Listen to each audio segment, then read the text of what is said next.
Welcome to Monarchist Minute. I'm your host, William Stout, here with my co-host, Vice Chancellor Clemens Magnolia, and Oh, Watercube. How are y'all doing this evening? pretty good, pretty good. I'm fine. Good. We have two topics for you this evening. First topic on our list would be RFK Jr.'s surprise endorsement for Trump after leaving the race. And the second, stabbing at a diversity festival in Germany. So, who wants to start us off? Like, to me, it wasn't that surprising. RFK endorsed Trump. I feel as if that's Yeah. something like if he was gonna endorse anyone when dropping out, it was either gonna be Trump or it was gonna be someone utterly weird. Like maybe I don't see RFK going for Stein, endorsing Stein or something like that. No. But it's not that shocking. Yeah, I mean, I did say that he tried to talk with the Harris campaign, but they just completely slapped him down. Which is kind of understandable knowing RFK. He's an odd one there. Like ever since the bear thing. Like he's just too weird to want to interact with. It's trying to work with Yee and Yee's campaign or any of the other tertiary ones that are just kind of borderline insane. Like all third party candidates. What can I say? When you have worms in your brain, things happen. You're not thinking straight. Yeah. Like, Although I will admit, I was kind of a fan of RFK Jr. I'm not gonna lie. I was gonna vote for him before I voted for anyone else. It wasn't terrible, I'll be honest.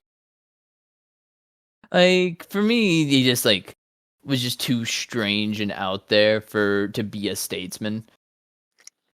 I mean, you're not really wrong though. I mean, he is well, he's not a statesman. He's technically he's an activist and an environmentalist lawyer. Yeah, I'm sorry. He was the schizo choice. That's what made him great. I mean, the only downside is he unironically believed vaccines cause autism, and normally that's an unforgivable sin for me. Like, if you want the insane choice, just vote for someone normal, like the Party of Socialism and Liberation. Those are the crazy people you want to vote for. Or Bob Avakian. He's been dead for like 10 years, but they'll still put him on the ballot. Party of what and what? The Party of Socialism and Liberation. It's one of those like fringe leftist sects. I think they're trots. I think either them or the RCP sold like a $5 newspaper to Vivek Ramaswamy. And I just thought it was the goofiest thing. I saw some pro-lifers got mad at Trump, and so they're saying no one should vote for Trump. We should only vote for Peter Sonsky of the American Solidarity Party. And of course, there's whatever Nick Fuentes is doing, which I don't understand. Nick Fuentes' sudden crusade against Trump. Yes, he never liked Trump in the first place. Yeah, he said that in 2016 that he never liked Trump. He said that Trump needed to stop with the borderline racist remarks. Funnily enough. Thank you, neo-Nazi, for letting us know that we're being a little too edgy and a little too racist for you, that Trump guy. Yeah. Which is funny coming from Nick. That's the point. Yeah, of all people. Okay, to circle back a little bit to RFK, though, do you think RFK endorsing Trump, that harms Kamala a bit because there's no longer a big enough Trump spoiler, I'd say? Yeah. I mean, I do think it will inevitably help him out, though, with And I will admit, RFK did in fact have an appeal to, some, I guess you could say, non-establishment Democrats, or those moderate Democrats who didn't fall in line with the current Democratic establishment. So maybe that'll help Trump too, but I'm not sure. I think those people are more likely to return to the fold than go in on Trump. Because if they were... I don't think that bridge is really crossed. Like, I don't think that bridges the gap between like the Dems that would align with RFK versus the independents and people who like are not too fond of Trump, but like, who is the RFK average voter? Who's the median voter for RFK? That's something I need to figure out. I don't know how to answer that question, honestly. I don't really know either. So because like we have like who Trump appeals to, we have who Kamala appeals to, and we have who they don't appeal to. We have those people factored in. Who does RFK appeal to? Conspiracy theorists. I don't really know if I would say that though. Yeah, no, it's like they're not all crazy. Like, well, actually, no, I know who. My friend's father. He supported RFK, and he's a liberal, right? But he's also capital R racist, as my friend described him, like Northern Yankee racism too. Oh, not Northern Yankee racism. Oh, like that condescending. Not that kind. Not condescending. Like this is like Poles aren't white kind of thing. Like probably not to that extreme with his case, but it's like more. Oh, so like so like waspy as fuck racism. Well, not waspy, I should say. Like it's an Irish, like a Pole and like an Italian all beefing with each other. Where it's not mutually like exclusive of the respecting like each other as equals. And throw in also other minority hate, like that sort of stuff. Like other racial minorities. Like, I think that's the median voter, is like just like weird dissident Democrats and weird dissident neocons. I guess he's the dissident guy. He's just like someone who is not the regime, has never been the regime, so you can ignore him, but not ignore him. You can go with him without knowing, like he's not regime pilled or whatever the hell. I don't know what the fuck I'm saying. I know, like, what is this? Are you trying to use some of the more kid brain rot stuff or whatever?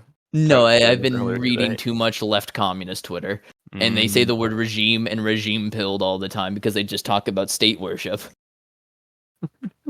Love those guys. The only true Marxists. Yes. I don't know. Well, they're just the only ones who are consistent in their beliefs all the way through. Which is why they're respectable. It's like when you come across someone who is completely concrete. So. I mean, I don't really know a whole lot about this kind of stuff, so I'm just like, okay. Like, again, I think RFK is just the person you would have voted for if you're a dissident, but you're also, like, you're not comfortable with Jill Stein being Jill Stein. Like, she's been, like, what, a fixture since 2008, where she's consistently run each time? Like, the only time she didn't run was 2020, right? That was when, that was when Howie did his little coup of the Green National Convention. Yeah. The problem with the Greens is that they're basically I don't know how to say it. I don't want to call them the Democrat light. More so, they're like, the point I'm trying to say is they're basically just knockoff Democrats. So if you're going to vote for a Green, you might as well vote for a Democrat anyway. I disagree with that point. Yeah, I disagree. Mostly because of my experiences inside the Green Party, where it was basically Bolsheviks versus social libertarians. Sounds fun. Really, because from the outside, I've always thought of them as just basically weird Democrats that are oddly fixated on the environment. Well, no, it's like they are, like, ever since the Howie coup d'etat, like around 2020, the Green Party's made more and more leftward shift. Like, they basically are overtly socialist. I think socialism is on the platform, and like they mean it in like a cooperative, Rosa Luxemburg Council communist sort of sense. But like, the Green Party has made a leftward shift, and there's an internal like culture conf between people who are more socially libertarian, like they think everyone should be a small business owner, petty bourgeois, live a comfortable life, be able to do what you want, smoke weed, do some whatever.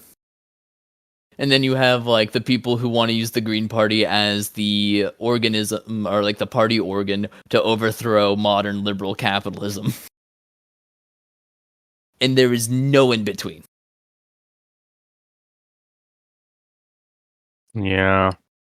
It's why you have weird situations like, I believe it was the Colorado Green Party being taken over by, like, Luxembourgists, I believe, and it disappeared. Like, no one heard of it. The Green Party of Montana, I think, became a Republican puppet, where the GOP was able to, like, get them to align with their interests and act as spoilers on important elections, like, I think mostly locally. Wait, what exactly is a Luxembourgist, now that you've mentioned that? Okay, Rosa Luxemburg, she was like a council commie. She led the called the Spartanists in like the 1920 like socialist uprisings in the German Empire or Weimar Republic.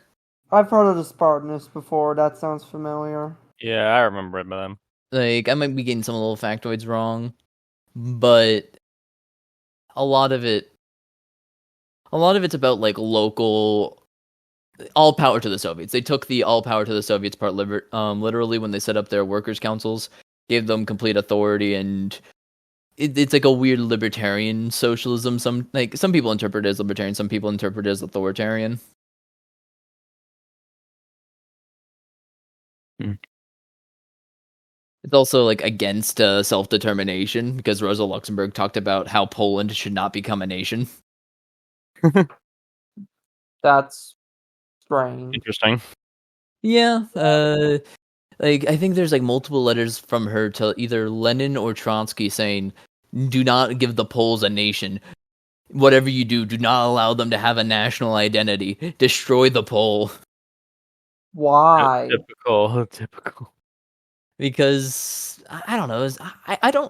I think like the whole idea was like the Bolsheviks Because wanted the Polish spirit is inherently anti-communism. Well, I think the idea was to try to integrate them and give them a national identity, because if the Bolsheviks and Spartanists linked, then they would have had world communism. Yeah. Like, the whole idea of the Marxist movement for most of the 19th and 20th century is if Germany or Britain falls, world communism is the thing that's going to happen, because it would have all industrialized, proletarianized nations. Yeah.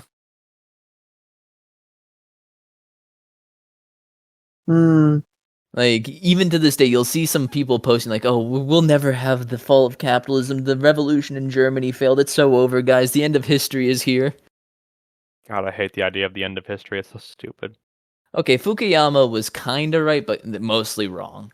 Oh, yeah. Like, that malaise. Yeah. That, like, we do not have a meaning anymore. We kind of live in a world of chaos, which... Yeah, he was right about the malaise, but his general idea of just the end of history because of liberal democracy was just completely wrong. Yeah. The idea of there being a fundamental end of history in itself is just stupid because it implies that there is an objective, perfect society. Well, it wasn't the fact of the. I mean, it sort of was. Oh, no, it does. Because, like, the whole idea... This is why I'm not really a Marxist in any meaningful ways. Like, I took a lot of influence from Marx personally, but I don't believe that there's going to be an end of class society. There's not going to be that end of history. Even if we abolished class society, we would, in a couple of millennia, probably reinvent class society and have to do the whole thing over again. Yeah. Like, a lot of both liberal and Marxist ideology wants a end of history, and like where you reach the perfect state, which is where Hegel ties into all this.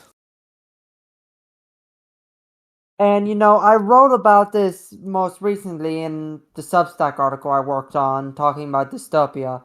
I mentioned everyone's utopia is someone else's dystopia, meaning there's always going to be someone in a utopian system, a system that is quote-unquote the end of history, who is the guy who pulled the short straw, the guy who gets the least out of it, and is that guy who's going to end up tearing down the system eventually. That one weak link. So there's no such thing as an end of history because there's always going to be a fluid motion because there's always going to be someone who doesn't benefit from an ideal system. Yeah. And that person is always the catalyst to eventually destroy the system.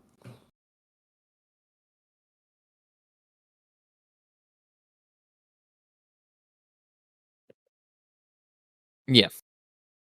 Yeah, basically. I don't know. I was hoping I wasn't talking out of my ass there. I mean, I thought it made sense. But what were we even talking about? I'm being honest, this is kind of like one of the rambling episodes. With on the end of history, we could just like tie this back to the other topic, which was the stabbing. That's true, yeah, because now we have another stabbing event in Germany, in which was at a diversity festival. I think it was 9 people were stabbed, and I think 3 of them are dead. I believe last time I checked, I think it was reporting by Bild, and Bild stated that the witnesses stated it was an Arab-looking man, as well as the Islamic State has of course declared that they took responsibility for it, like they normally do. Just some more cultural enrichment going on in Europe. Gentlemen, this is Diversity Manifest. Yeah, I'm like, come on, that's funny. We all missed the Democracy Manifest guy. May he rest in peace.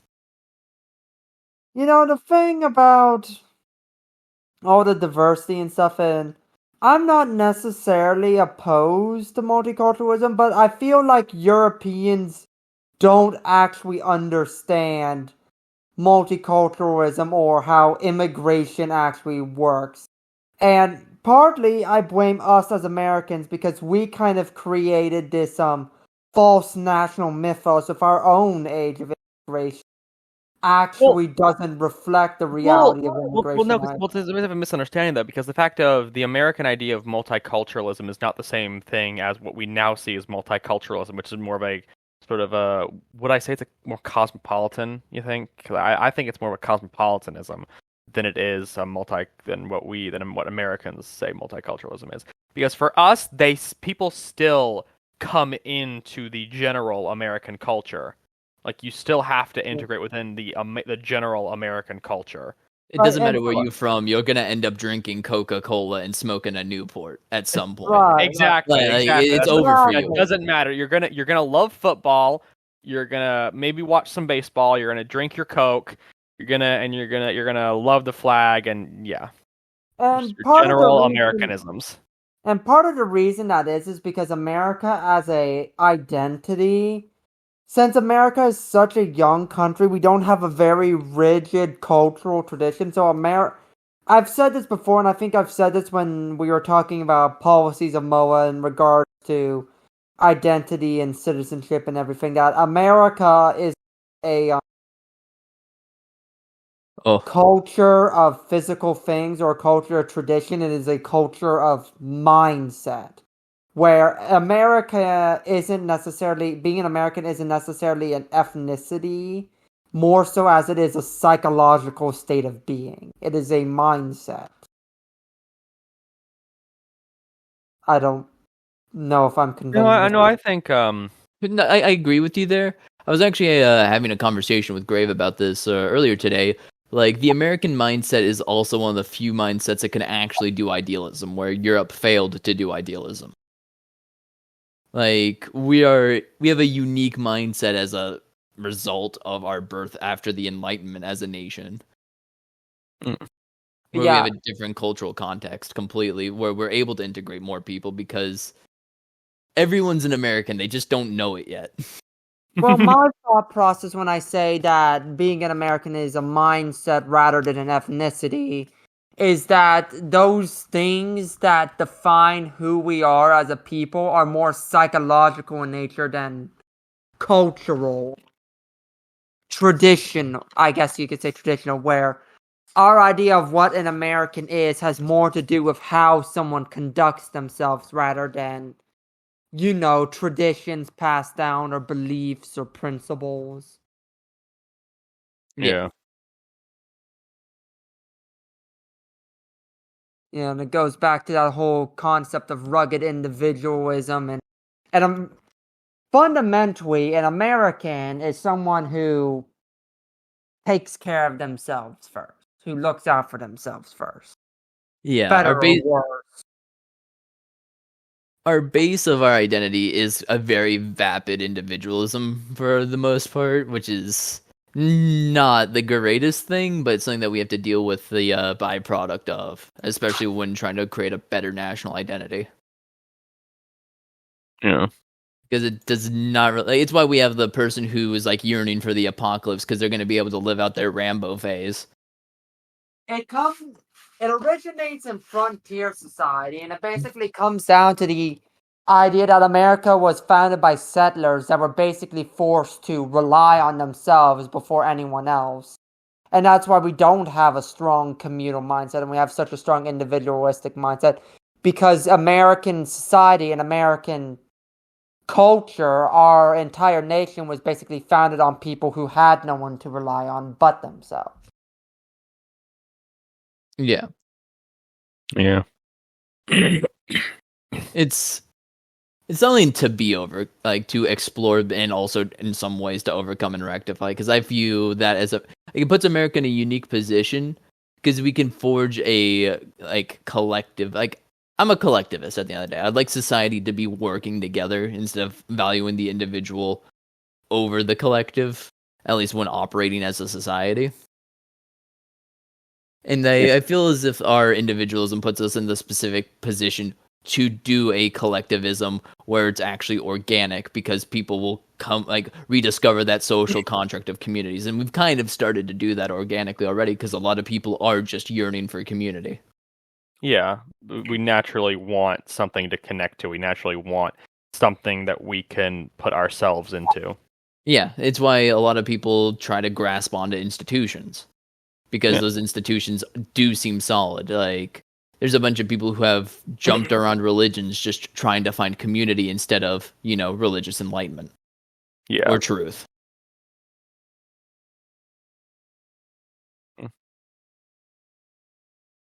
So what exactly is the use of truth when it kind of sucks? It's not even when it kind of sucks. It's when it doesn't fix the lack that one feels, the desire. Yeah. Mm.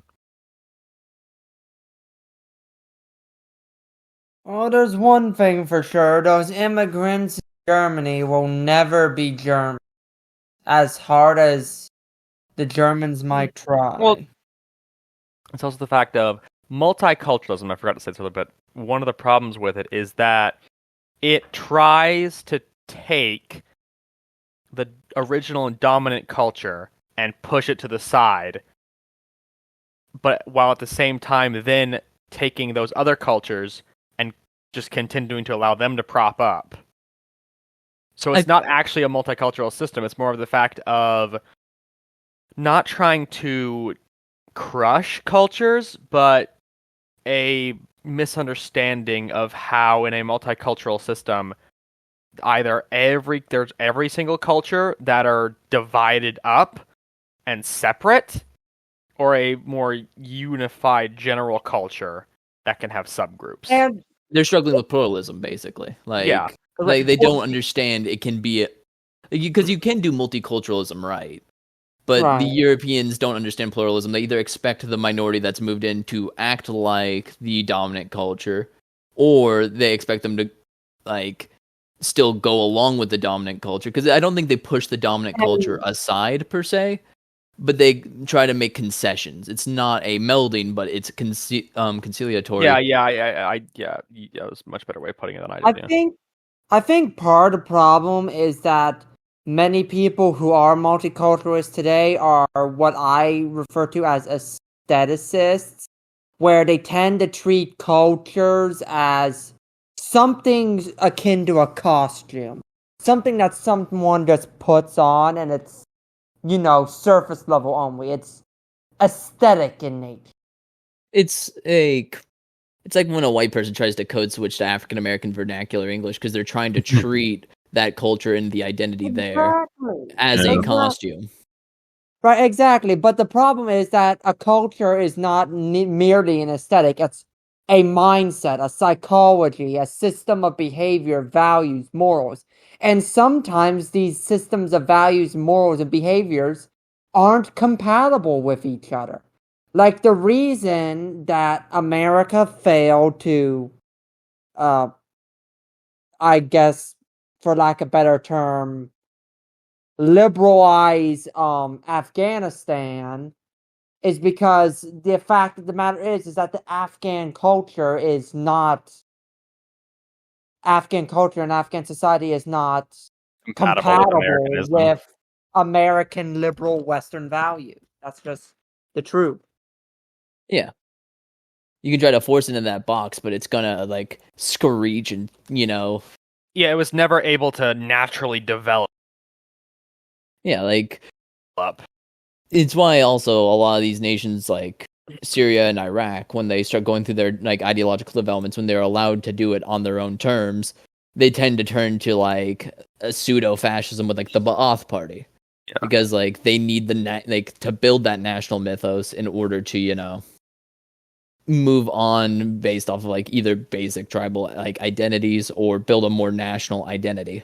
Yeah, and I think going to tie us back into monarchism though, but in the end, the monarchy is itself a tie. It is something that can be something that people can unite around, that can actually bring people in, rather than ideological purity, which is ever so fleeting and something which you cannot ever get people to completely agree with. You will never find someone who completely agrees with you on every single thing.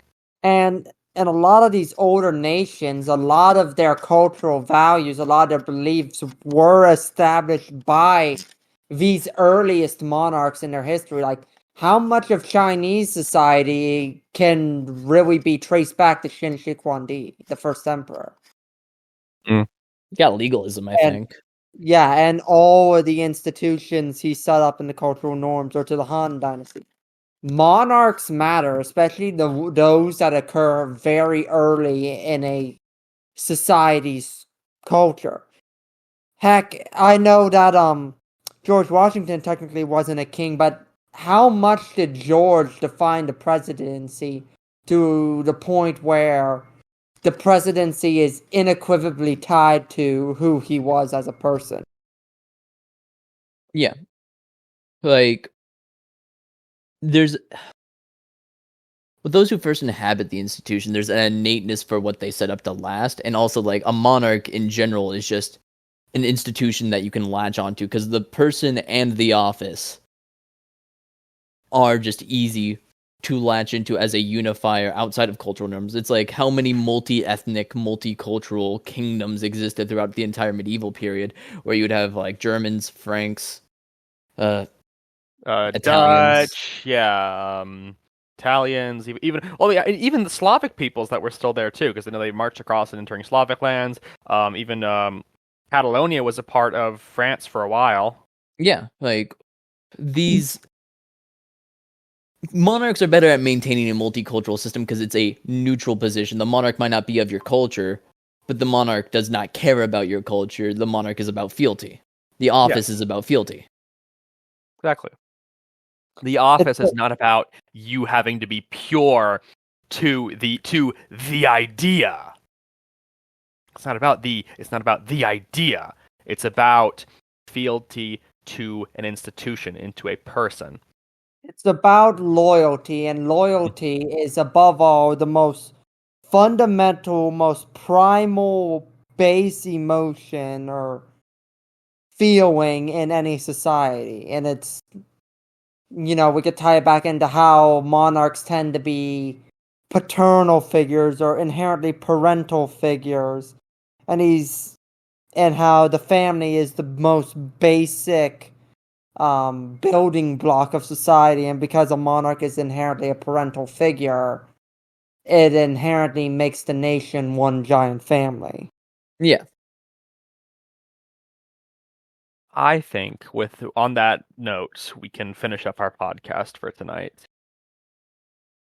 I think we can. Yes. If you don't mind, may you please lead us in the prayer, my dear chaplain? But of course, good sir.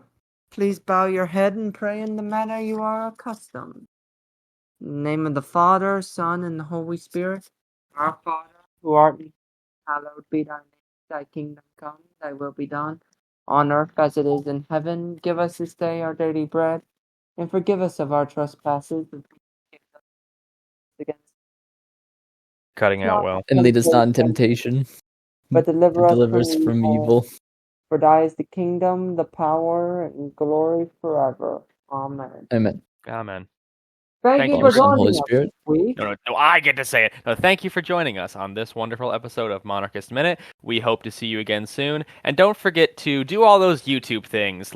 Like, comment, hit the subscribe button. And if you want to join us live while we record these, then join our Discord server. We are... Crap, what was it we're doing again? I know we're trying to pump out more videos onto our YouTube channel now, so hopefully you'll be able to see more videos, possibly from me. Will has already put out his first video of his on religion. I highly suggest going to watch that one. It's honestly, I liked it. And hopefully we will see you again next week. Thank you so much for watching. And yes. We also have Monarchist music and also some audiobooks being posted. Canticle to Leibowitz. I know, I need to listen to that. So far, it's pretty good. And hopefully we'll have other stuff coming out soon. We thank you so much for watching, and we hope you have a wonderful night. Until next time, may God bless you, and may God bless the United States of America.